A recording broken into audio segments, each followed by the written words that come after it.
Welcome to the Pink Milk Show. Your characters are Tommy, Bite. Now I'm sensing the winner is Michael. And then the super fan needs to know too is R2D2. Bye.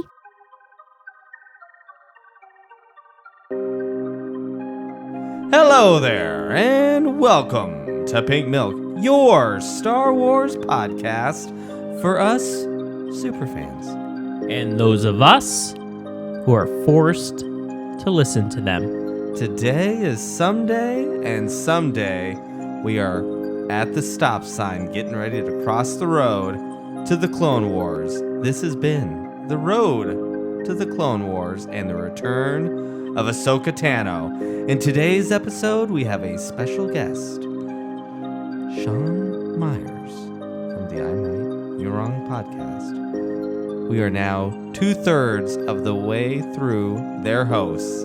It was a fun episode, and we dug deep into why we love the wars. Started and fought by clones. I guess not started by clones, but fought by clones. Real quick, heads up. We only had 2 mics. Tom sat far away, didn't chime in a lot. When he did, he sounded kind of far back. You want to give him one good last time to hear your handsome, sexy voice? Hello, hello, hello. That's it. It's time to drink up.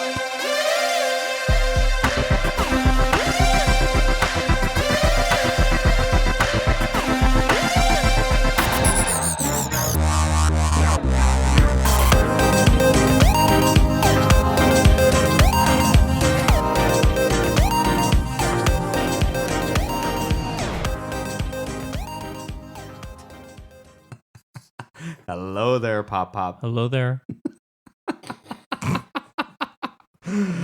Oh, I'm your host, Brian. With me, as always, is my better half and your better host, Tom. Hello, hello. Hello, Rue. And we have a third person in our fancy studio with us today. Hello, Sean. Hello. This is Sean from I'm Right, You're Wrong podcast. We've had Michael Serrano on before, and now we have Sean Myers here with us. Hopefully you are fine with your last name. I'm good with my last name. There we go. All right. Today we're going to talk about the Clone Wars as it premieres next week. So I have 2 fellow people sitting with me that were not there from the beginning. And now I'm going to find out whether or not I will continue to speak to them on if they liked Clone Wars or not. So here we go. We just watched the season 7 trailer. What'd you guys think? Thought it was really great. I feel like having seen multiple seasons of this show in the last few months now, this looks like the best of what I will see from the show. Mm-hmm. Okay, we can continue this conversation. So we're going to learn a little about Sean, and then we'll dig deep. I just wanted to know if we were going to go on or not. We're going on. All right, dude. So where in the fandom are you? Are you a super fan? Are you forced to listen? Or are you somewhere in the middle? I suppose if you were to compare me to a super fan, I probably wouldn't be on their level. Okay. I would argue I'd be more on that end of the spectrum, though. Well, there we go. Yeah, I'm definitely not Mike crazy. See, I don't think craziness necessarily defines super fandomness. I would say he's a Star Wars fundamentalist. I would, because, like, here's the deal. I consider myself that. Mm-hmm. But if you throw, like, Legends books at me and all this EU stuff and the video games, I'm not going to look like a super fan. Mm-hmm. So I'm cool. I'm confident in where I am. And I know my shit. My stuff. Sorry. Look at this. We get another person here. So, all right. When did you come in? What trilogy are you? Original trilogy on Laserdisc. Yes. Which we're playing when I was on their podcast. We watched Return of the Jedi. Awesome. Awesome. Favorite movie? Return of the Jedi. Oh. See, I think this is why you, Michael, and I got along so well, because we know where it's at. Right? Thomas, where are you standing these days? And the question is for the movie or what? Yeah, I'm glad you're paying attention. I'm sorry, I don't have a mic, so I'm yes. just So we speaking in the back. have 2 mics. I don't know how to set up 3 mics, so we're down to 2. So Tom and I are sharing a mic, so hopefully it's all going to sound good. Okay, what's your favorite movie? Empire Strikes Back. Okay, very good. Very good. You can join the masses because it's great. It is. Okay. Favorite character, sir? I feel like I'm going to take heat on this. Uh-oh. I've gone through it. I think as a kid, either Han Solo or Boba Fett were my favorites. Okay. Now having experienced further films, further live action TV shows, Oh. it might be Mandalorian. Really? Kylo Ren is also. Din may have It moved depends. on up. Oh, okay. Depends on the day, I think. But Okay. Tom's favorite character is Kylo Ren. Don't ask him his name very often because he doesn't always remember his name. What was his name again? I think the emotional levels we see from him are more than most characters we've seen in 100%. the films. I think I agree 1,000%. I think Kylo Ren, minus one other character, is the most complex character we've ever had in Star Wars. Max Rebo being the Yes, other. Max Rebo being number 1. Now, we're about to talk about my girl, Ahsoka Tano. Oh. My favorite character of any and all Star Wars. And the most complex. We would not have Kylo Ren without Ahsoka Tano, in my opinion.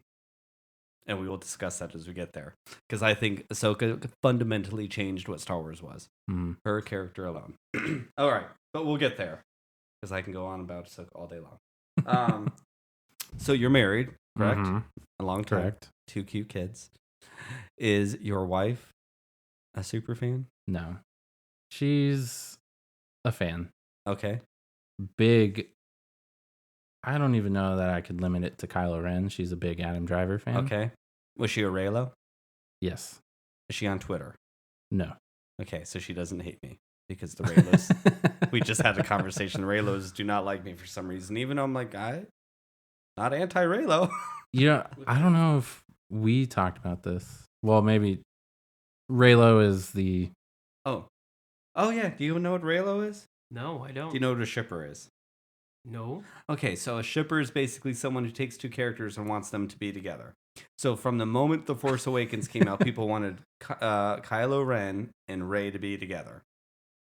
I think I was one of the few people that got like 0 romantic vibes from them in that first movie. But Star Wars didn't really have romance in it before that. I mean, yeah, Han Solo and Princess Leia, but like that wasn't a part of Star Wars before. So I didn't even cross my mind that it would get there. But then The Last Jedi came out, and like clearly they were like, Irvin Kershner says that having a kiss was like having intercourse in Star Wars land. So when Princess Leia and Han Solo kissed, they did it. So I don't know what Kylo and Rey were doing because it goes beyond all that. So in The Last Jedi. So then I was like, okay, I can get into this. And I don't know if I would say I was a Raylo. I was more of a hashtag pin, which should have happened. But, and didn't. But I was cool with it. But he was a bad guy. Mhm. And I liked their relationship. And I personally liked the way it was handled in The Rise of Skywalker. Like, I dug it. And I think they'll be together still. And maybe we'll see them together. Probably not. I don't know. I don't know what the future brings. But, so she was not a Raylo, though. Yeah, I think she's all in on that. Oh, she is all Yeah. in on it. Okay, good. What about you? Personally, Yeah. I don't think I ever saw them being together until they were kissing in. Oh, really? Yeah, I agree. Really? I just never got those vibes from them. I saw them more as 2 people that were both lost and finding a connection in that sense, but not romantic. Hmm. Just more so finding each other and helping each other through whatever it is that they're going through. They were a dyad, so they were meant to be together. Whatever that is. I saw them as You're a enemies. They Palpatine. were always fighting each other. I think any sort of connection that could have been romantic was lost in Last Jedi. Oh, really? So when I saw the romance, when they're both seeing each other and on a crate, and she, what does she do? okay. Like drop the rocks or close the rocks on? Yeah, and then she close the door. She shut the door on his face. To me, that was her saying like, "Oh, I agree. Whatever this was, it's done." And even then, I didn't see it as like, "Hey, my shirt's off. I'm into you. What's up?" As That was an awkward bit. Anyways, that I wish wasn't there, but I do agree. When the Rise of Skywalker came out, I was really expecting Ben to be gone, and he was going to be straight up Kylo Ren, super powerful, super nasty. You got a little bit of that, but not. Yeah, we Not got much. it with some unknown alien head, and that was kind of it. Mm. But I've only seen the Rise of Skywalker 3 times though. Only The opening weekend, and I haven't gone back. And to be honest, I'm not sure how I feel about the sequel trilogy anymore. I'm like in denial of not liking it because I want to love it because it's Star Wars. I certainly don't hate it, but I also haven't wanted to jump back into it. Mm-hmm. And I'm very happy that Clone Wars is coming back because I don't have to think about the sequel trilogy. Not a good sign. So we'll see. I'm getting there. But what was your favorite of the sequel trilogy? What did you think of the sequel trilogy? Since we're on the sequel trilogy, let's just get it out of the way. I enjoyed Force Awakens. I still thought I had too many questions. I had the same amount of questions from the beginning of the film as I did at the end of the film, where I'm like, that's a good sign. Who's for the a First film. Order? Why are they here? Why, like, what happened? Because I feel like everyone, or at least my assumptions of Star Wars world, in between Return of the Jedi and Force Awakens, you would have Luke building up the Jedi again and the galaxy at peace and everything would be in order. And then you see the First Order and they're like, no, we still got TIE fighters and First Order troopers or stormtroopers. Like, it's all back. It's all the same. We also have a world-killing weapon. So those questions, I was like, all right, those are there. The movie was entertaining. Hopefully, with further films, they will expand on that and we'll find out more. Okay. Still have some of those same questions 2 movies later, 3 movies later. At the end of a trilogy about the First Order, we still have questions. Yeah. So, all right, that brings me into the next. Actually, this is a really good segue. Do you have anything to say, Thomas? No. Because actually, when I was on your podcast, we did talk about the Rise of Skywalker, and at that moment, I was like super nerd about it, loved every bit of it. I was like, it's the best. You were also like, I feel like we can't judge these yet since we haven't lived with them. Okay, I did. I remember you saying that. I sound very intelligent then. So here's my deal. I love Clone Wars. It is like my favorite Star Wars of anything. I'm an OT dude, I think, and there's so much of being an original trilogy person that I think is what I love so much about Ahsoka, because I think she's our gateway into. She was us. I think she was our very first POV character from like the outside looking in, because I think what Ahsoka represented was who we all thought the Jedi were. And then she grew up along with us to seeing what they had become. Mm-hmm. And like, anyways, I can go. But what I love about Clone Wars is I think Clone Wars, the series, fundamentally changed Star Wars. And it can never be the same since Clone Wars came out. We would not have The Mandalorian. We wouldn't have... It reshaped how we look at both trilogies for me. because I think Clone Wars brought all the pews and the fun and the witty banter and the characterization of Star Wars that we all love, that frankly the sequel trilogy was missing. The prequel trilogy gave it to us in a different sort of way. And ever since 1983, we've been looking for that. And we didn't get it again until the Clone Wars. And it was still very approachable, albeit a cartoon, so that seems to exclude a lot of people, unfortunately. But it was a very approachable show, and it kept the mythology there, but then like brought you into it and deepened the mythology and the lore of Star Wars so much that Star Wars can't ever be as simple as it once was because of that show, which wouldn't happen also without the prequels. But Clone Wars made the prequels the fun original Star Wars that everyone wanted the prequels to be, in my opinion. Don't think the films have caught up with that yet. No. And I don't know when or if that will happen. I think we've all watched Mandalorian by now. Yes. I'm sure you've seen it multiple times. We've had now. reviews, so. I think Disney Plus is going to be the avenue for the Star Wars that you're talking about. We'll see. Yeah. I don't know. I don't know how these next movies are going to go. Well, we were supposed to get that announcement in January. It didn't happen, which is cool because marketing of Star Wars is screwed up. So like, I think they're just letting it breathe a little bit. If I don't know, we've talked about that High Republic, right, Tom? That it's kicking off with the game, right? I think so. Or but the rumorville is that the movies are going to be about this High Republic that's like 400 years before Star Wars. It sounds like Yoda might be kind of the centerpiece. So cool. I dig Yoda. It's awesome. Interesting that they said they want a new story, so we still have a character that we all have expectations for. But he's a much younger dude, so like, but I do think that has the potential to get into where we want to go. And you're right, maybe it won't happen. But I think in watching my rewatch of Clone Wars, which we've been discussing on the podcast, is where I think my disappointment in the sequel trilogy started to really start to take shape.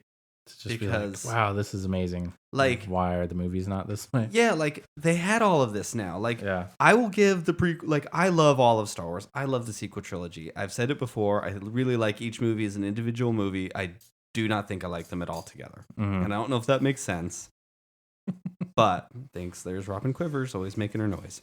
Like I was just watching the episodes this morning with one of my kids, where Ahsoka Tano, and I don't think you've watched these yet because you've watched what 1 to 4, right? I've watched 1 through 4, and then I watched the final arc of season 5. Good show. Under my direction, yes, because it's everything. And I can't wait to hear how you think about it because I will go back to complete season 5, and then I'll I'll do the Lost Transmissions. And which is now season 6. So I don't know, like it's going to be interesting because I don't think those are.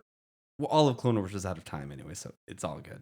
But I was watching, there's an arc, it might even be the one right before the last arc, where Ahsoka takes a bunch of younglings to get their kyber crystals. And it's really, really good. It's like another thing where Ahsoka's kind of off on her own. But they go to Ilum, which is the planet where the kyber crystals are. It's a super, super, super important planet to the Jedi. It's like everything to the Jedi. She says right in there, there'll be no greater honor or challenge as a Jedi than this day. And Starkiller Base, I don't know if they've ever confirmed it, but it's straight up Ilum. Really? And the fact that they took it over and turned it into a weapon has so much connotation to it of like, that's really cool. Like that is so awesome. So you take the Death Star and make it the Jedi's greatest, like the greatest, like that is so awesome.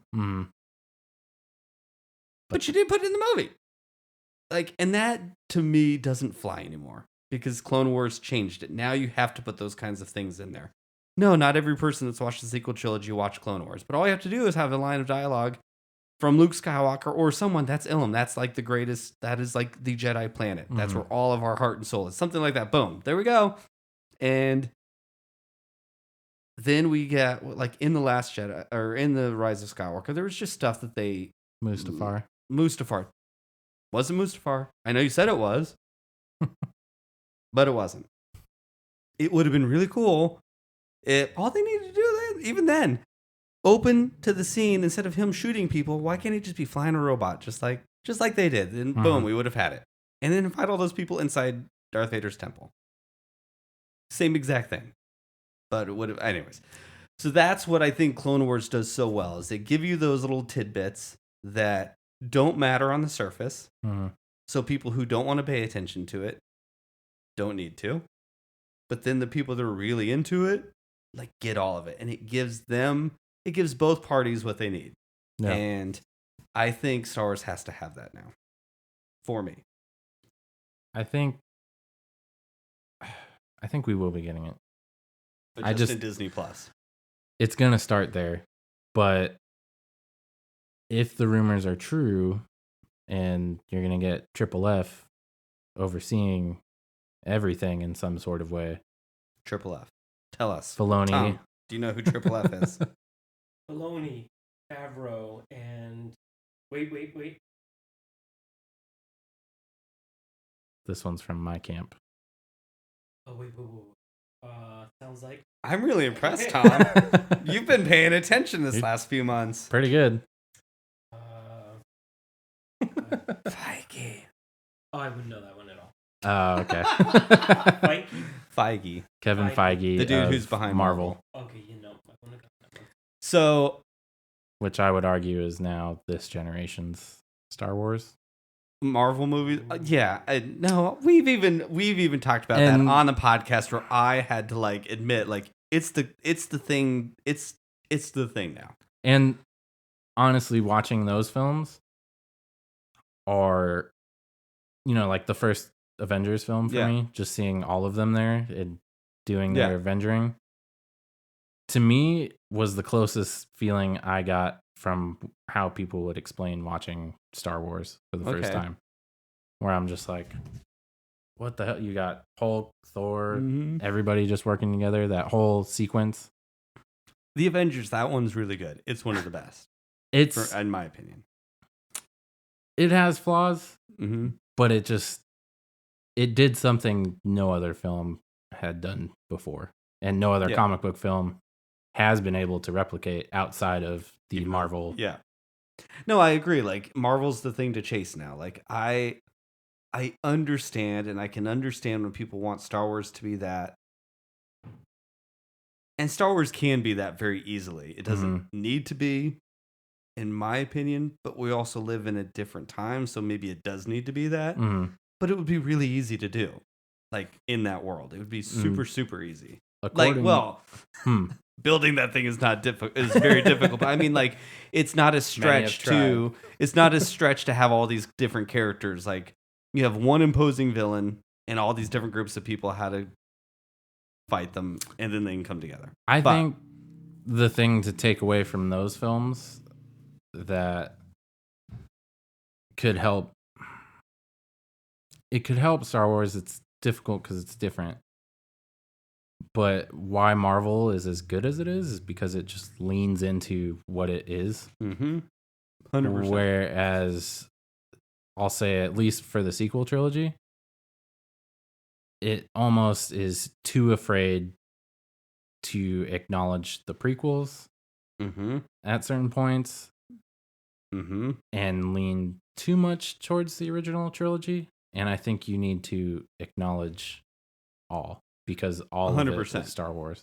And The Rise of Skywalker that promised to do that didn't do that. Like, why can't you just have them all there? Yeah. It's even down to, like, the prequels changed the scope of what Star Wars was. There's a way to bring intimacy to big, outrageous things that was lacking. And I think watching Clone Wars again, because Clone Wars gets really intimate. It gets really, like, honestly... Clone Wars is the most personal and the most dramatic and the most character-focused Star Wars I've ever had. I mean, I think we had like 121 episodes when I looked it up real quick over the course of like 6 years. So I get that. But like in the sequel trilogy, unfortunately, I think the planets were really boring looking, and the prequels changed that. Yeah. Like, they can't be that anymore. The boring, quote unquote, boring planets worked really well in The Mandalorian because he was an isolated, lonely person. So the scenery like reflected that and all that. That's awesome. But the movies aren't isolated. I get Jakku being isolated 100%, but we could have used Rey to go and see all these crazy planets that she always dreamed were out there. Yeah, like Felucia's where it's at, dude. Like, that's some of the stuff in those leaked footages of what's his name, Trevor Rose, like episode 9. Like, I don't know enough about the dude's work. I really did not like Jurassic Park, the sequel where only women cry. That movie was horrible. But I liked the vision. I liked the vision of where it was going compared to the vision that I saw. But I don't want to jump on and say that would have been better because we don't know that. But it did look cool. Like the First Order building a city over Coruscant was like rad. Like why were we not in Coruscant? If they wanted to take over the government, you invade the White House and you stake claim to the White House. It's one thing that G.I. Joe Retaliation or whatever the second was called did well. Cobra like hung their banners up on the White House. There we go. They took it over. It was awesome. Right. But Clone Wars did have some really, really cool planets. And in rewatching it, I was like, oh, God. Where were those really cool planets? Well, I don't want it to turn into a sequel trilogy bashing. I'm sorry, Tom. What do you have to say? Because you're very quiet over there. I'm just enjoying the fandom. Geeking out here. All right. So, okay. Clearly, I am a gigantic Clone Wars stan. What did you think of Clone Wars as a whole? From what you've seen so far. And you've seen the majority of it now, so. I mean, a lot of what you've been saying. And I think because it's a TV show, it has the time to, like, flesh out the details of the universe. I've had a bit of a roadblock when it comes to animation lately. Okay. Where I haven't been able to get into things. Okay. And this animation style is very divisive. And I can understand it because it's very different. I don't have an issue with it. Okay. I'd take more of an issue with Rebels. Okay. I don't like the blue hair that's supposed to be black, but it's going to be blue. Just as a choice. Okay. It bothers me. The Rebels on an animation level gave us all the speckled dots on everybody. And it was awesome. I lost my train of thought. It wasn't the animation specifically I couldn't get into. It's just for some reason lately, if it's not live action, I don't have that same emotional investment. Okay. Because I'm like, it's a cartoon. They're not real.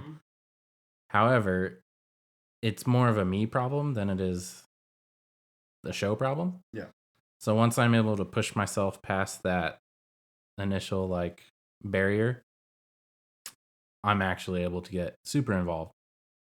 What really surprised me, I want to say it was season 3, the first arc of 3, I think, where it focuses on the clone troopers, and they have that God, what's his name? The one that's kind of a reject clone. Oh, 99? Yeah.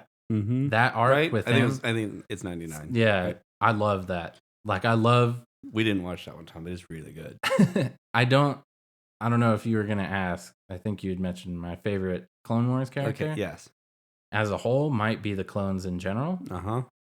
And or just Rex. But my biggest questions with prequel Star Wars are the ethics of clones and using clones to fight a battle that isn't theirs. And he even says so in the trailer. In that trailer, that's awesome. And like, I don't know if you have any idea what happens to Rex. Did you watch all of Rebels? I did not. I watched the first few episodes and then I just kind of fell off. Well, I don't want to. I will, once I complete Clone Wars, my plan is to watch Rebels. Yeah, Rebels. I don't think you can watch it without watching Clone Wars. And you don't need to see all of Clone Wars. In 121 episodes, everyone is not necessary. I think they're all amazing and they're all great.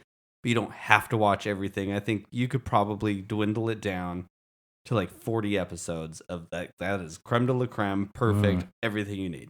Not to say the other ones aren't great, but I do think that what happens to Rex is pretty. Yeah. Anyways, there was a book where it's really great. It's heartbreaking. I remember. I think it's like Star Wars Celebration 2015. It was soon after they said it wasn't coming back, and Dave Filoni was on the stage talking about Clone Wars with Ashley Eckstein, who plays Ahsoka Tano, and they read the script for a lot of what we've seen in the trailer. Oh, really? And they showed the storyboards, and they may have even had the voice cast playing over the storyboards once released on StarWars.com, but nothing was as touching as Dave Filoni. No, they didn't, because Ashley Eckstein didn't know what was happening, and watching her react to what happens in this is like the most emotional thing you'll ever see. And it's like, I think that's part of why Ahsoka was so great, is I think Ashley Eckstein like loved that character so much and gave her so much life. And then it's Dave Filoni's baby, and like he gave her everything. Like it will be like not a cute moment for me, but like I love animation. I personally feel that animation, and I'm a huge comic book fan too, I think they're more personal than live action. And I know I'm like completely in the minority in that world, but I find myself being able to get closer to both of those things than live action movies. And only because in both of those, the creator or creators, it's their world. Like everything, like the way someone is drawn is intentional. It is a part of, can't change the way an actor looks necessarily. The colors you use, all of it is so, everything is just created from the person. So for me, it's so much, I can really dive into a story that way, because I'm not lost in what, like, if I think someone's attractive or not attractive or whatever it may or may not be. It's raw, and it is what it is. And Star Wars, that's just me in Star Wars anyways. I can remove all the other stuff. It's like the one place that I can go back to just being so innocent that it doesn't matter anymore. Which is awesome.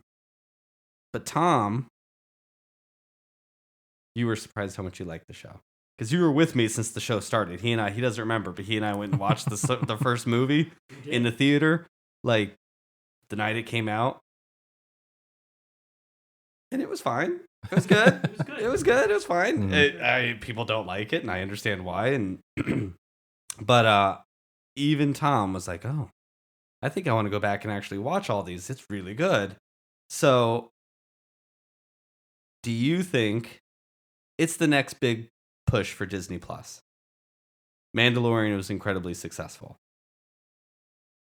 This will not be able to get there, being a cartoon. You don't think so?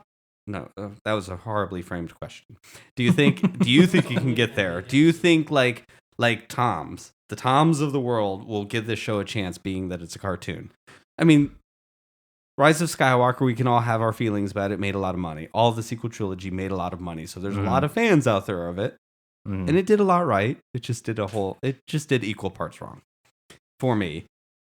But this is a continuation of something. I do think they're going to have to figure out a way to introduce it without having seen everything else.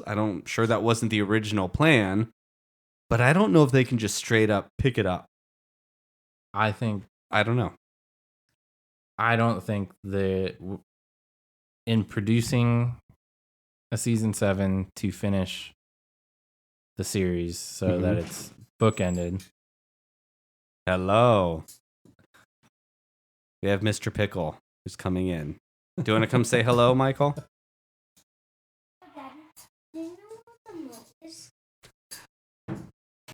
All right, sorry about that. We had an interruption, and Tom will be back in a minute. All right. I don't think they have the mainstream audience in mind with this. Okay. Is that a good call or a bad call? Good. I think you're going to get exactly what Filoni and company want to tell with this story. I don't think they're going to worry about people having not watched 6 seasons of a show. I think their focus is to complete the arc, the story that they're trying to tell. Okay. I would be surprised. And you know what? I don't know anything about that character we see talking to Ahsoka. The girl? Yeah. None of us do. Maybe that's a new RPOV type of... Yeah. Okay. Maybe that's the way into it, but... Well, that's interesting because I know in the trailer, I think it's this one because there's been 2, right? Yeah, I didn't see the second one. We just watched this one. I should remember. But like she said, why would you ever leave the Jedi Mhm. or something? So like, we'll find out. Yeah. I'm not sure if that was originally written in there, Mhm. but those are good ways to like acknowledge things. Shoot, what was I going to ask? What do you have expectations for this season? Because you haven't watched Rebels, and there's been a few books out that were based on stories written for the series had it concluded. So I have an idea of where it's going to go, but I don't know completely. So I have what I want to have happens. Do you have any like expectations for where it's going to go, or is it like I have no idea? I mostly have no idea. And I guess my only expectation is I feel like the final episode has to end at Revenge of the Sith, right? Well, it's going to go past. It has to go past it. I think it's going to end at Order 66.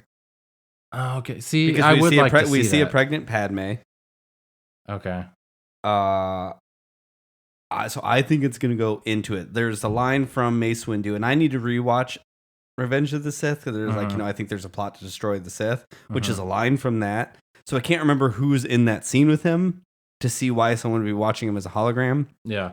Or if he's just saying it another time or whatever, But I think we're going to be side streamed with it. I wouldn't hate that. I think... Which could be really, really cool. I would have never expected that at all.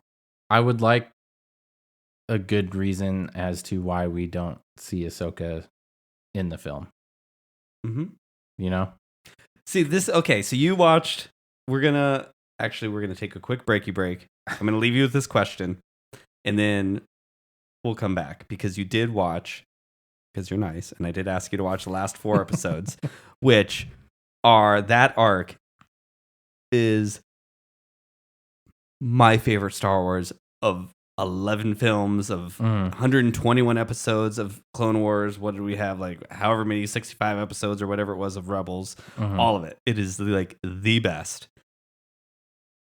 And that ending for Ahsoka is all we ever needed. I'm like super stoked that we get this, but I think that was all the ending we needed. So I'm curious what you thought of that arc and of Ahsoka's end at the time, because that was the end.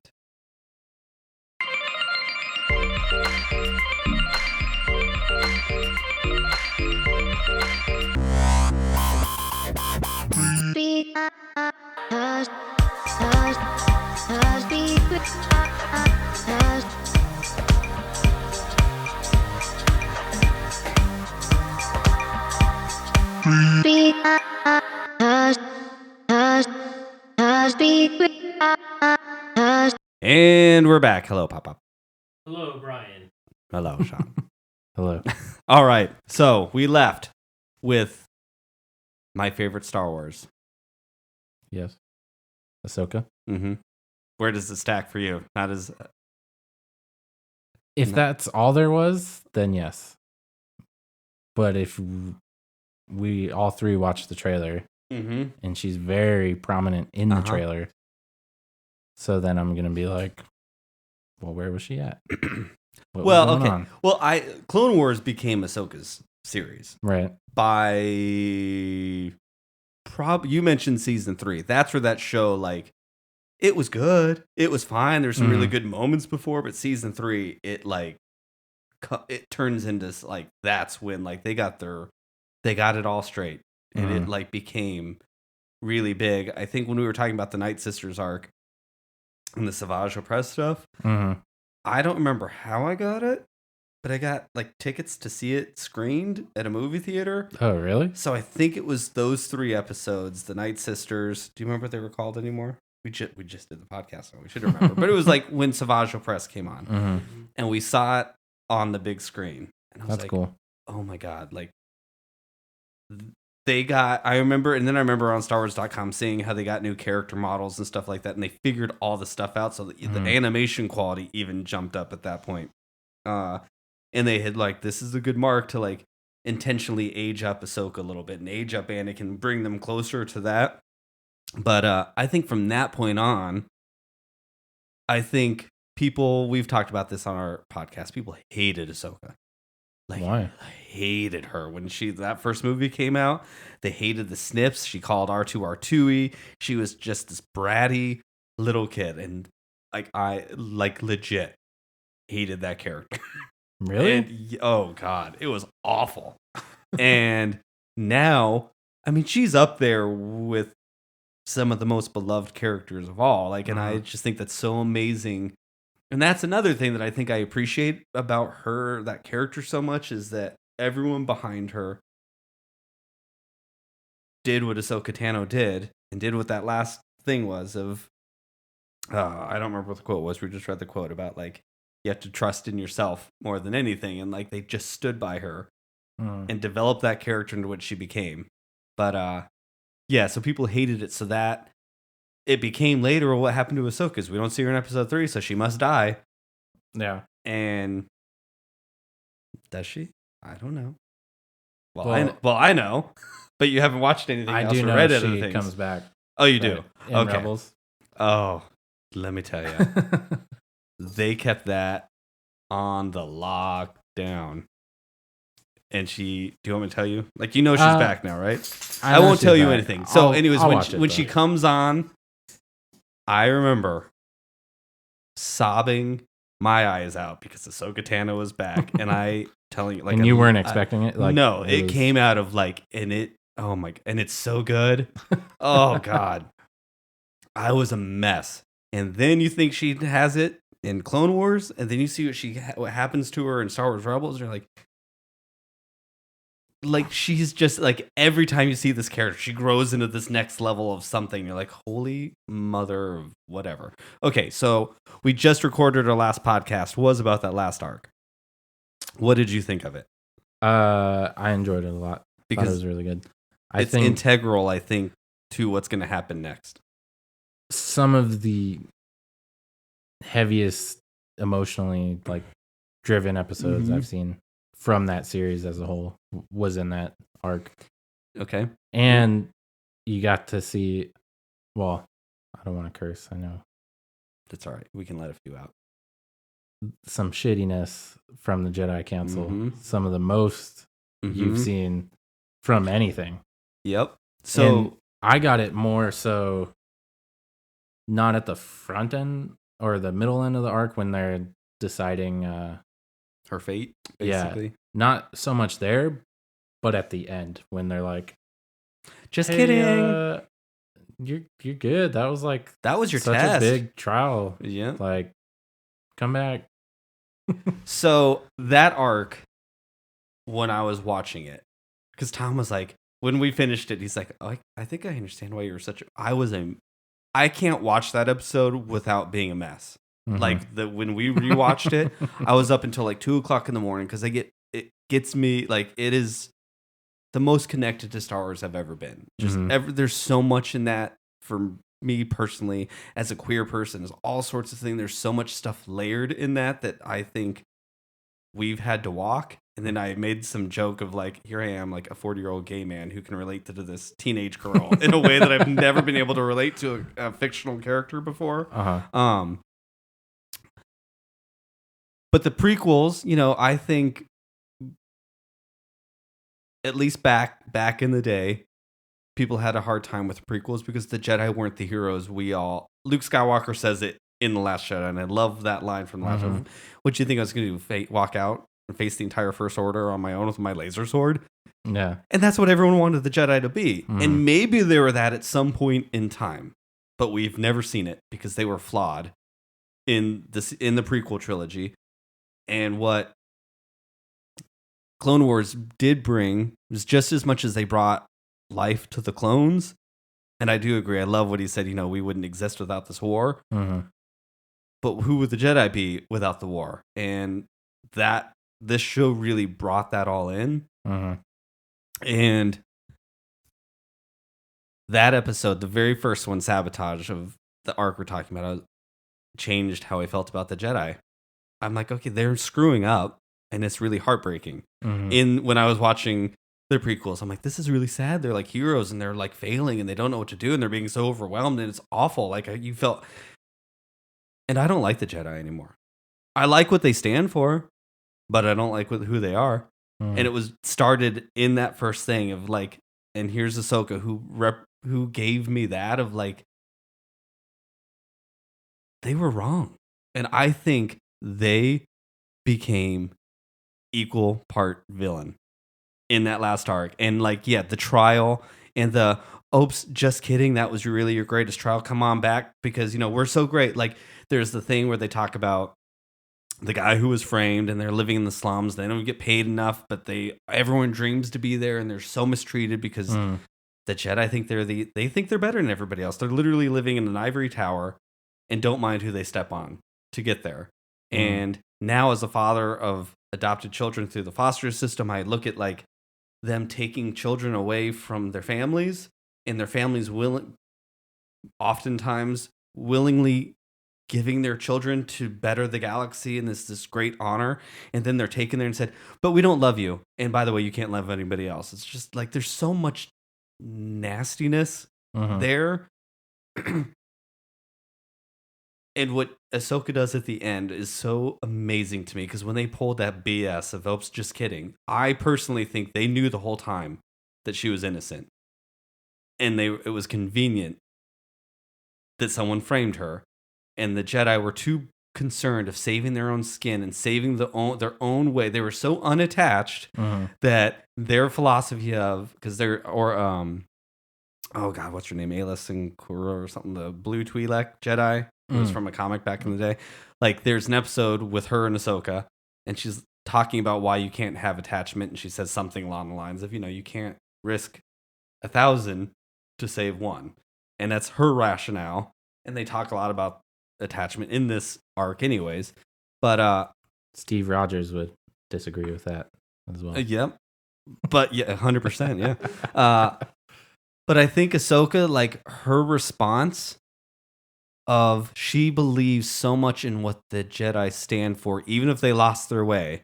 I think there's so much to learn from her. She never looked bad on them. She never said a bad word about any of them. And then I get on this whole, like, and she just chooses to walk away as this, like, no one in Star Wars is, before Ahsoka, no one ever walked away from the destiny that was laid out before them. She was the first person who took it into her own hands and said, no. And then she did it without hating anyone. It was like this amazing, like, I think we joked when I was on, I would be a dark side so fast. Like, I don't know how she does it. But, and to see, so when she left, I was totally cool. I was like, this is like great. This is like a beautiful ending. And if I never saw her again, I would be very sad because I love her. But I would have been okay because I was like, she's good. She's heartbroken and she's devastated, but she's going to be okay. I guess I feel she's super integral to Anakin's story. We talked about that on the thing too. Anakin, I think Anakin loved Padme, but it was possessive love. I think he loved Obi-Wan, but it was a jealous love. And I think he loved Ahsoka, but I think he just loved her. And there was no there was no possession, there was no jealousy. I think he truly just as Padme said, I think he truly just deeply loved her. Yeah. But I get heartbroken when she walks away because Anakin wants to do that. Ahsoka says right there, look, I know you're with Padme. I know you don't want to be with these people. I know you don't agree with them. She's like, I know. Yeah. She doesn't judge him for staying. And then I get very emotional thinking about, like, because again, Tom makes fun of me all the time because they're very real people to me. How many millions of lives would have been saved had he just had the confidence that she possessed to just walk away? It's amazing. Like, and then how it's gotten, I don't want to go in there, but how Vader must feel knowing that he could have walked away at that very moment with her. He could have walked down that sunset on those steps, and he wouldn't have become the villain that he became, that we all now know he struggled with the whole time. Like, imagine the weight of the person that looked up to me, and when Ventress calls him Dooku, you can, so Ahsoka's my favorite of all Star Wars. I can't even to answer my own question, which no one asked me, but I'm gonna put it in because I think it's so important in this episode. I didn't mean that to slam, but I can't even say Ahsoka's like my favorite Clone Wars character because she's like above that. Mm-hmm. I love Ventress so much, and I love Ventress is Ahsoka's Obi-Wan as Obi-Wan is to Anakin, and this polar opposites. And then when they made them in that episode, they made them the same. It was like, and like it's like it was a great binge show, but watching that show over 6 years, like, and wondering, in between seasons what happens, and you're like, oh my god, like, okay, I didn't see it that way, but then a couple of characters throw it in there, you're like, oh, that's exactly what went down. Like, that to me is like, well, that's Dave Filoni at his best. Like, that dude just sprinkles in this pepper, and I think that dude has it all laid out. Like, I just think he's that good.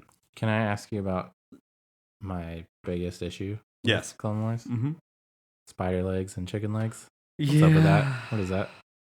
So Why? That's where, okay, it's animation. It kind of works, and it would not work in live action.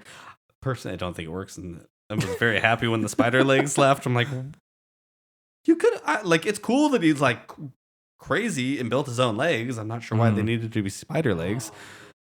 It wasn't cool. It was pretty lame.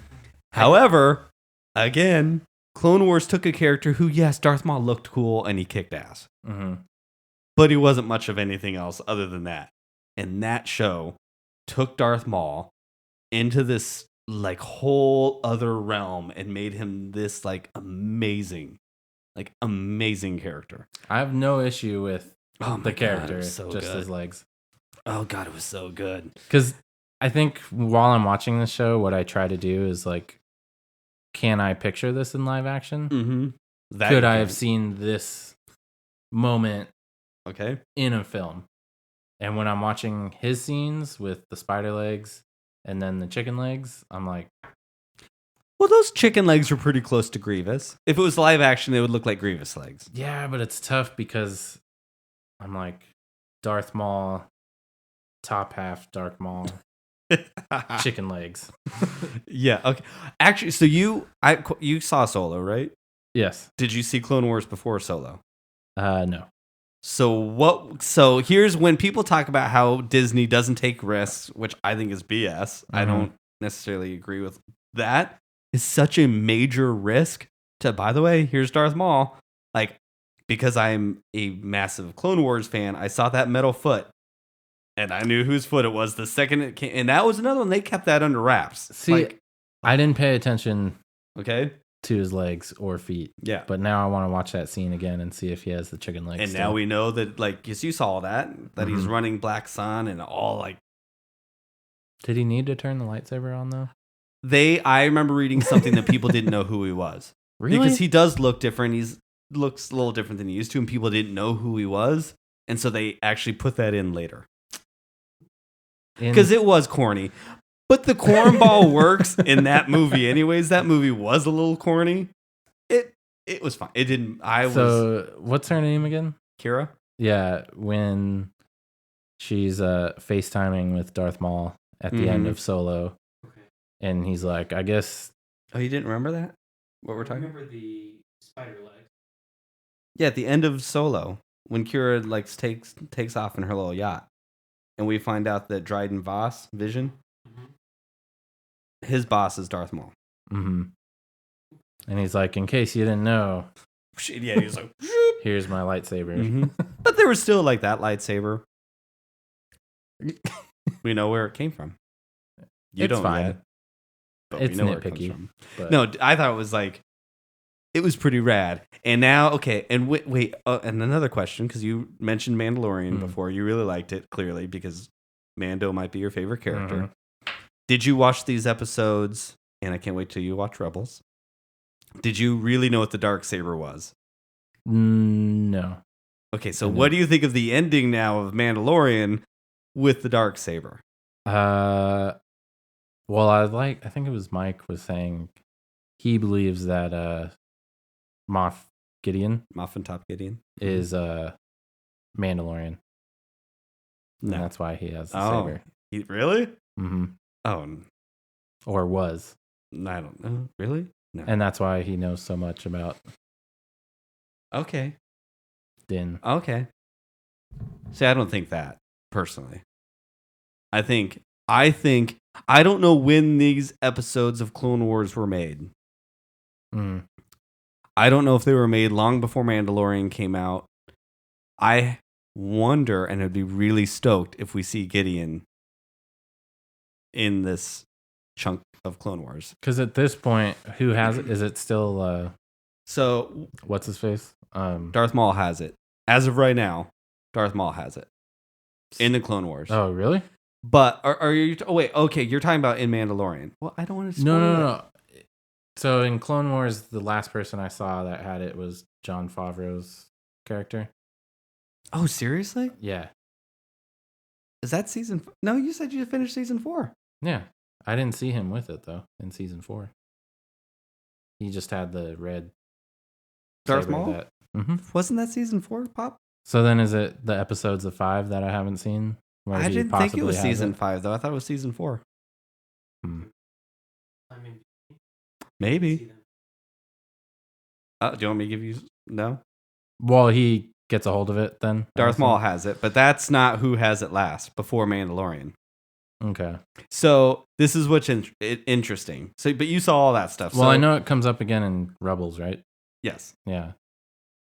Okay. So you I have know so you have some ideas. So Yeah. okay. So in Mandalorian, like why it was so like rat. What this is what was perfect. This is so Filoni. Like Moff Top Gideon just looked like Darth Vader with a lightsaber, like some crazy lightsaber we've never seen with a cape flowing, standing on top of a TIE fighter. That will get anyone excited because it's just like amazingly cool imagery. But then you're spoon feeding the nerds like all of this stuff. So when we learned that it was the Mandalorians who saved baby Din Djarin, their Death Watch. You see the little Death Watch logo on one of their armor plates. Okay. So then we know that the Darksaber means everything to Death Watch. Whoever owns that Darksaber, Death Watch will look up to. So, do you want me no spoilers before you watch Rebels? Do you want spoilers? No spoilers. No spoilers? Okay. Yeah. So, because... It's important then. Oh, God, yeah. Like, it means so much. So here we go. He was a Death Watch person, right? Din Djarin. We don't know if he stayed there because the person I thought who was going to be the one to save him, and I'm still... Well, I don't even want to spoil that because I don't, because now I don't know what you saw. I'm trying to remember. Anyways, and I'm not convinced that person still wasn't the person who picked them up.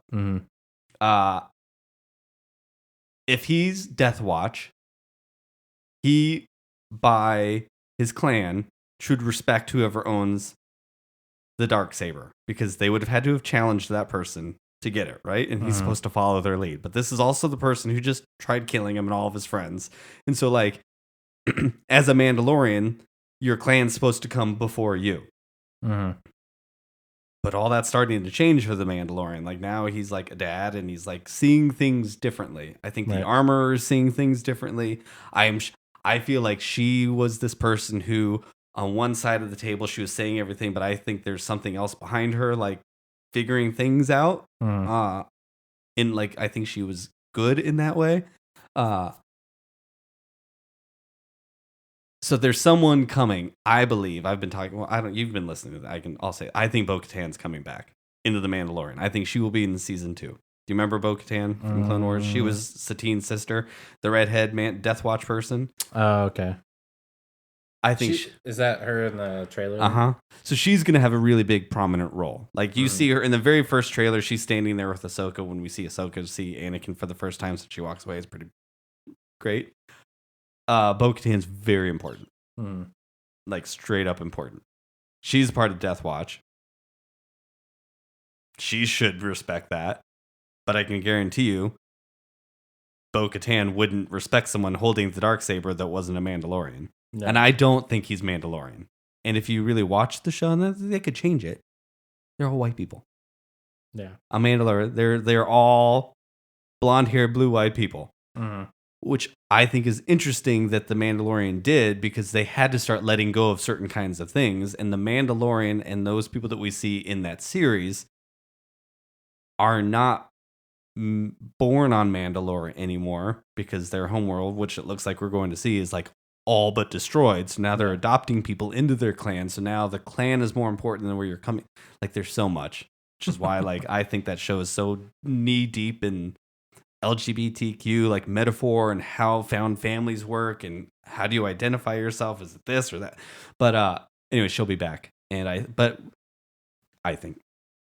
But what I like is that Mandalorian is a good person. We know he was picked up by Death Watch, who are not good people. Mm-hmm. So at some point, he left Death Watch, who was his found family, who he clearly very much respects. And now the person that we have been painted to, he's his number one villain now. Like, that's what that episode did.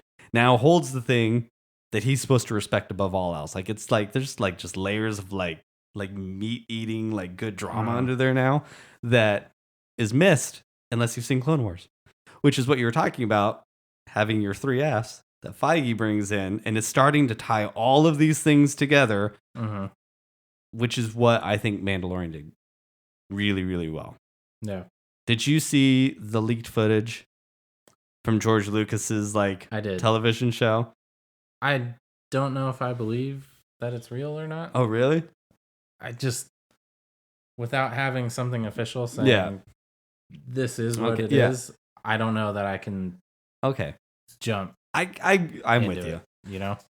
I will say, I hope Mandalorian looks like that at some point. I love the minimal stuff because I think the set was. Did you see how they filmed it?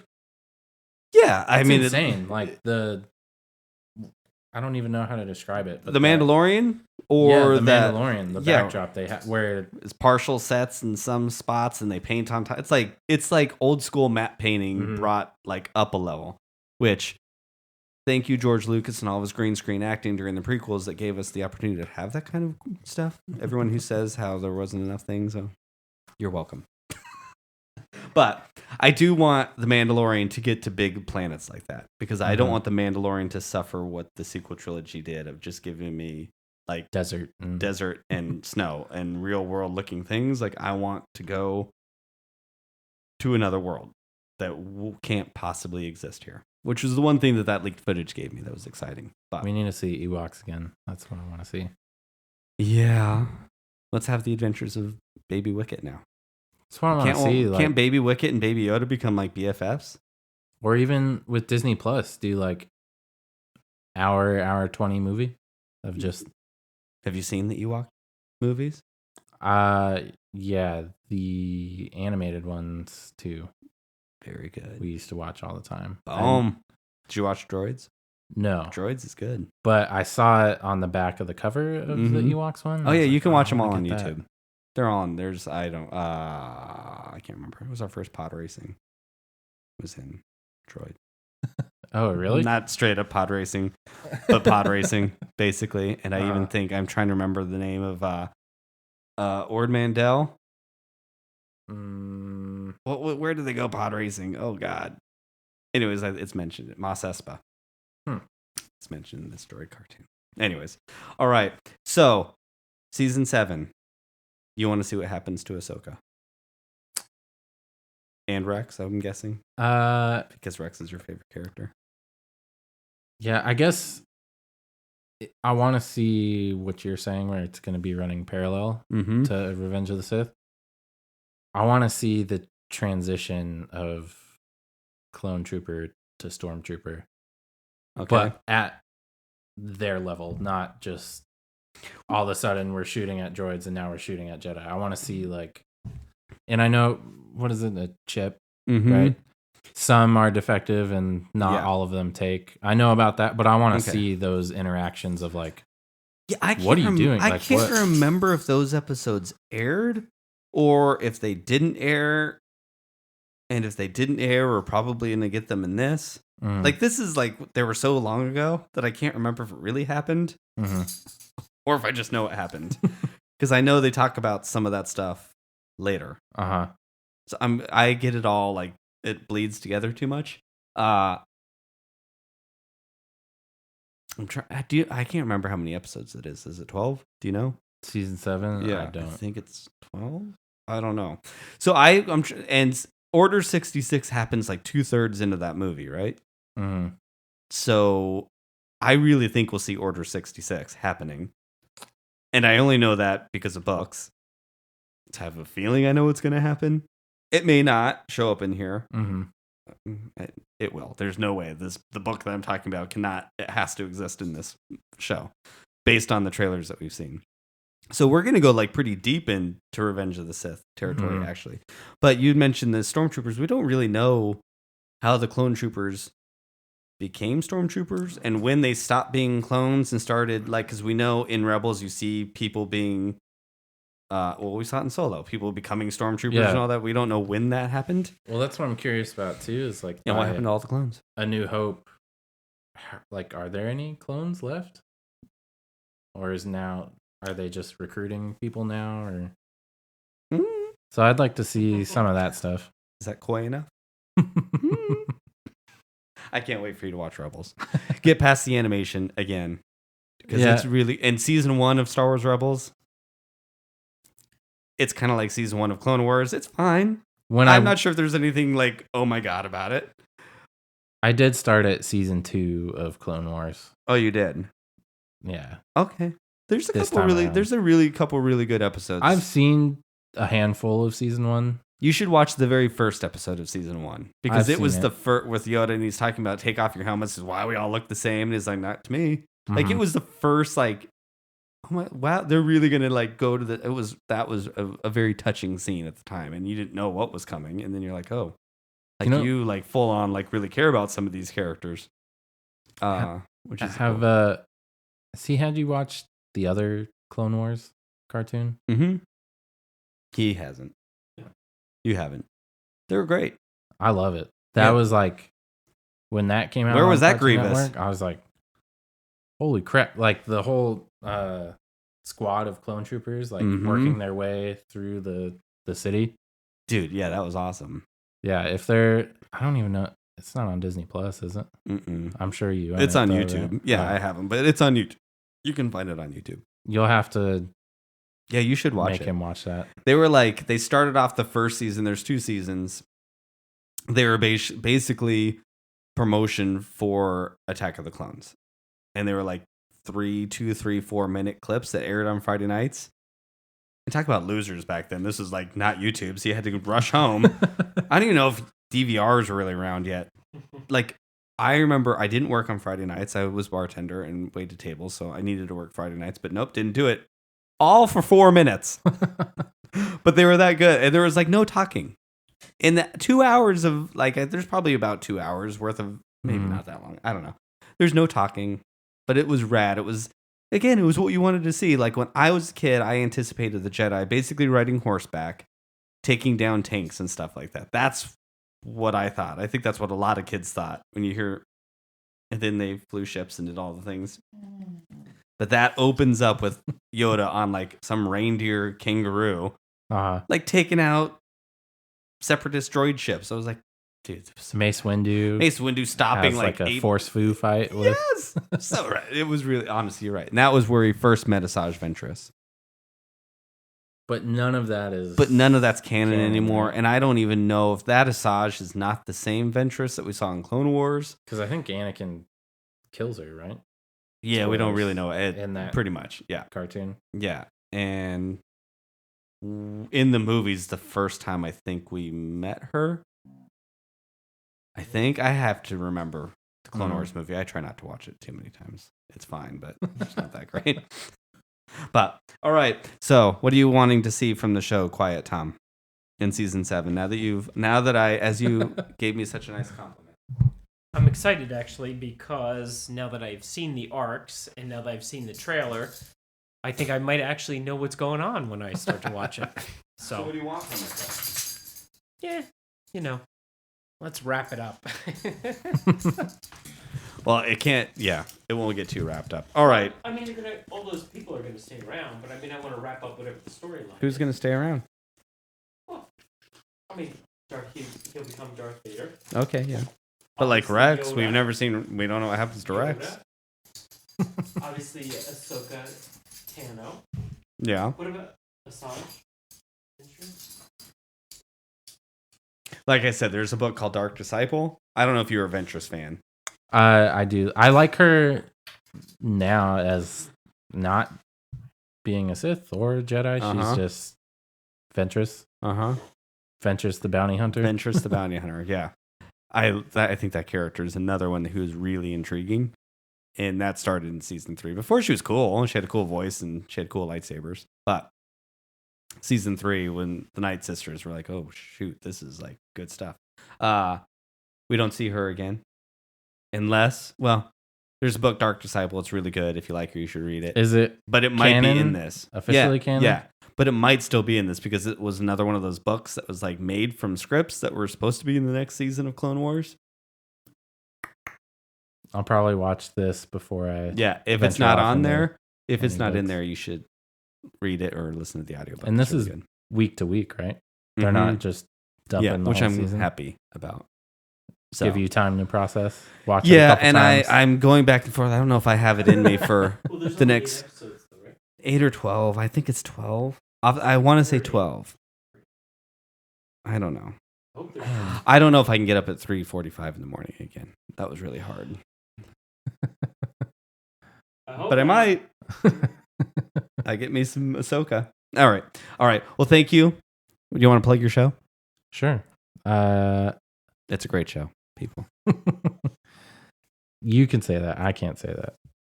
Yes, you can. I'm right. You're wrong. It's a movie podcast I'm on. It's on Apple and Spotify and pretty much everything except SoundCloud. And we do Comic Jerks as well, which is like movie, comic book news. You can nerd out as much as you need to on that. I like it. Little 30-minute hit. Honestly, it's really good. I think if you're a Star Wars fan, a lot of us are also Matrix fans. And that was the first podcast of theirs that I listened to. And honestly, I love The Matrix. It's up there with one of my favorite franchises. And they showed me a new way to look at the show, and it was awesome. So everyone do that. Thomas? Yes, sir. Do you want to plug anything? Yes, listen to Pink Milk. Okay. And if, we don't ever do this, but if you're in the Phoenix area and you know anyone who's interested in buying or selling real estate, please reach out to Pink Milk House at pinkmilkhouse@gmail.com. AmazonBerryLifestyleTeam.com. No, we're going to plug Pink Milk House, and I'll forward it to you. pinkmilkhouse@gmail.com. Pink Milk House, HAUS. Why, Tom? Because Brian is a fancy guy. That's right. And you can also find us on Twitter and Instagram at Pink Milk House. And you can see us at pinkmilk.site. Thank you for listening. I hope you are as excited as I am for Clone Wars. Yes, thank you for having me. Thank you for joining us. Tom is, like I said at the top of the show, the better host. All right. Thank you. Bye.